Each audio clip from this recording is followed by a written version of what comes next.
Hey guys, today is October 14th and it's Wednesday. I'm posting this a little bit later than I had thought to because I had to change what we were doing a little bit. So I had to make a new video. So the first thing you need to do is your bell work. And pause this while you do your bell work and then come back. So you should have answered what an internal conflict in a story is.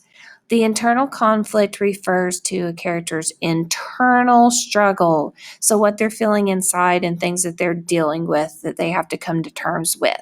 So, one example is if the character is struggling with an emotional problem, such as fear of intimacy or abandonment.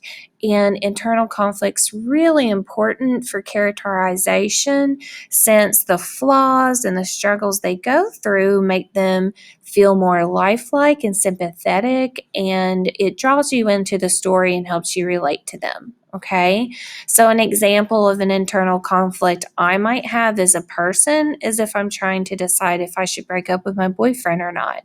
So it's a really hard decision to make, and I would constantly think about the pros and cons. Okay, so that's an internal conflict of a character. And that is really what makes a good story. So, external conflict then is conflict that occurs between the character and an external force. So, it can be like the protagonist, which is the main character, usually the good guy, and there can be an external conflict between that character and the antagonist. So, the person who is conflicting and having issues with the character, okay, the protagonist.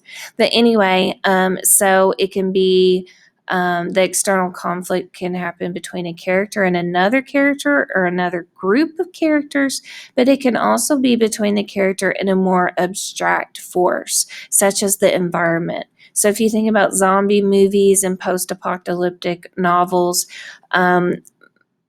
part of the biggest, the largest external conflict is that they're in this environment that they can hardly survive in. So they have to overcome the obstacles in order to keep living. Okay, so that's an external conflict. Here, my slide got messed up apparently.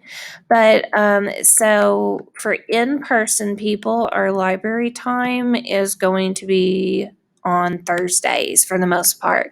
So tomorrow you will go straight to the library and I'll meet you there. Do not come to my class, okay, because I won't be here.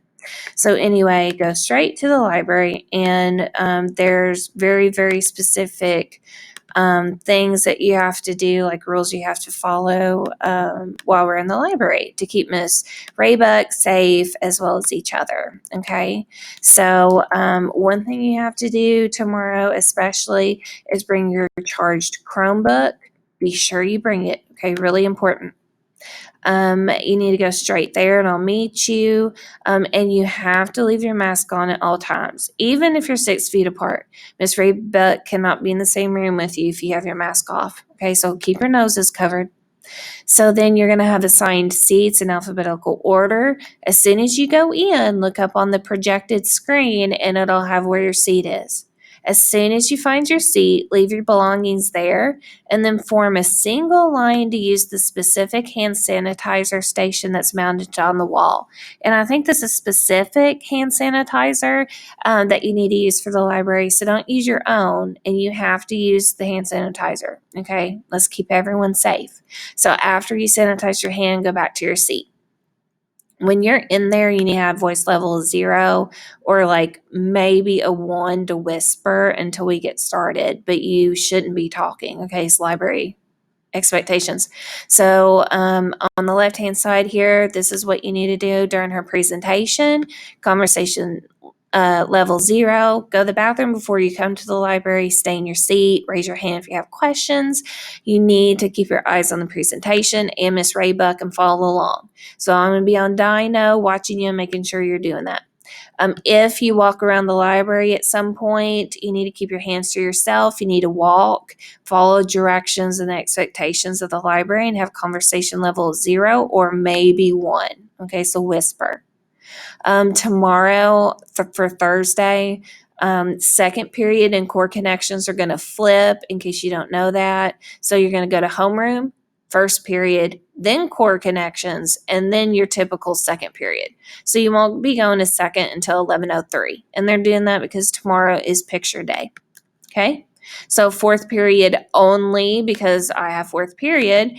If I give you 2 or less redirections for the entire class, then I'll give you 5 extra minutes on your face mask break. Your mask break on Friday. I can't even talk. Okay. So then,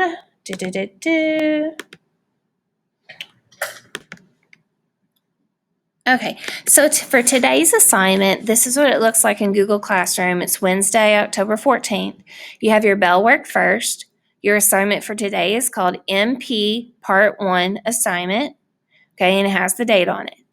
The next thing here is just the complete text of the short story we're going to read. So it's Part 1, 2, and 3 all together, and the video is also linked here. Okay, but you are opening up the second one called MP Part 1 Assignment for the assignment today. So we're using the same standard we've been using, RL 8.2, determine themes of a text and analyze how they are developed through relationships of character, setting, and plot, citing textual evidence, paraphrasing, or summarizing. And your I can statement is almost the same that we've been using for Monday and Tuesday. I can identify evidence that develops the character, setting, and plot that relate to the theme of a story. So instead of poems, we're going to look at a short story today. And here's the story we're looking at, The Monkey's Paw by W.W. Jacobs. And this is actually a short story, a short horror story that's told in 3 parts. So I really hope you like it. It's one of my, I really like this one. It's one of my favorite short stories. Okay. So what we're going to do today is watch a video. So let me just show you here. So when you click on that link, it'll take you here, and it's The Monkey's Paw. And you'll notice the video is 29 minutes long, but you're only going to watch up to 16 minutes and 35 seconds. Okay. So, and that'll be, where am I? And that'll be the end of the part 1. Okay. So, and as you read, you need to fill out your guided notes. So when you open up, I'm going through all of these here. Hang on. Okay. So if I'm going to open up my assignment here, MP Part 1, MP Part 1 assignment. What I'm going to see is the slides that I just went through and then this. So you want to open up the Google Doc. Here we go. This is what you're going to fill out. Okay, so this is the guided notes. So there are multiple characters. So as each one appears, go ahead and throw them in here. And then give me the description of the main character down here. Okay, so in the first little row here, list the characters and give a description of the main character. Now for this chart, I'm not going to require you to write in complete sentences. I want you to use shorthand notes because I want you to be able to watch the movie. Okay, so in the second row, for the setting, there's 2 different settings. So I want you to list the first one and second one, and then describe the setting where the majority of the plot takes place. Okay, so where is most of the story taking place? Give some description there. And then the third one, I want you to talk about the plot. So the exposition is what happens before the story begins. And I'll give you a hint here.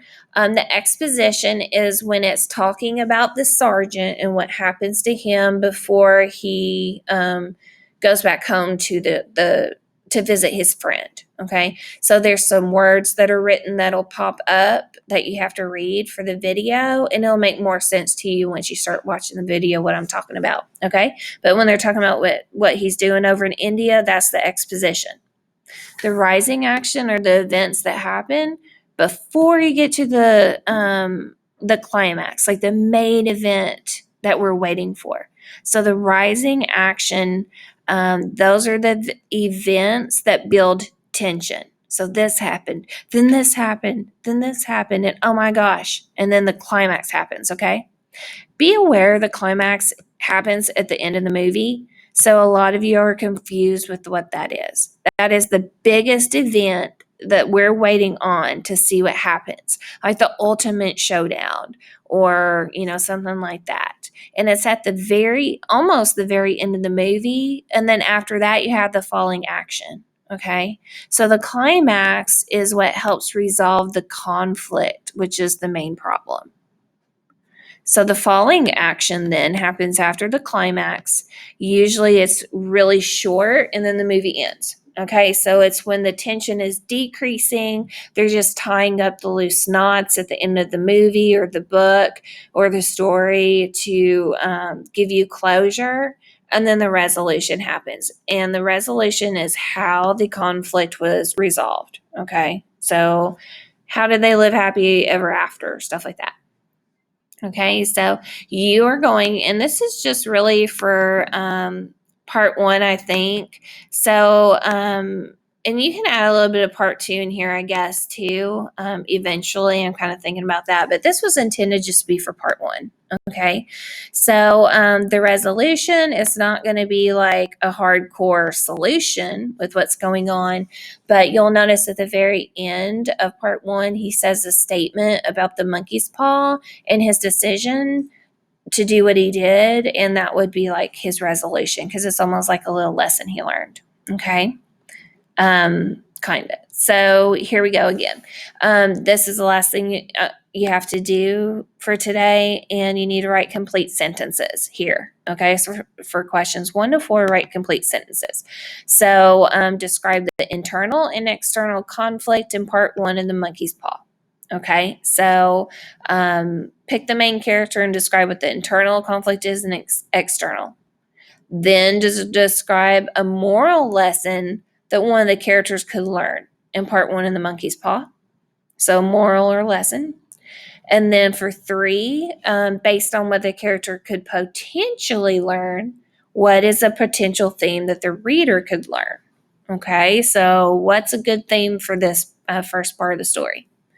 Then, last but not least, I want you to summarize part 1 of The Monkey's Paw. And just in your own words, describe what happened. Okay? And that's about it. So, and down here is the actual transcript of part 1. Okay, so you can read it if you would like. It's only 4 pages. And this is a really good story, so I hope you like it. But that's about it. And let me know if you have any questions.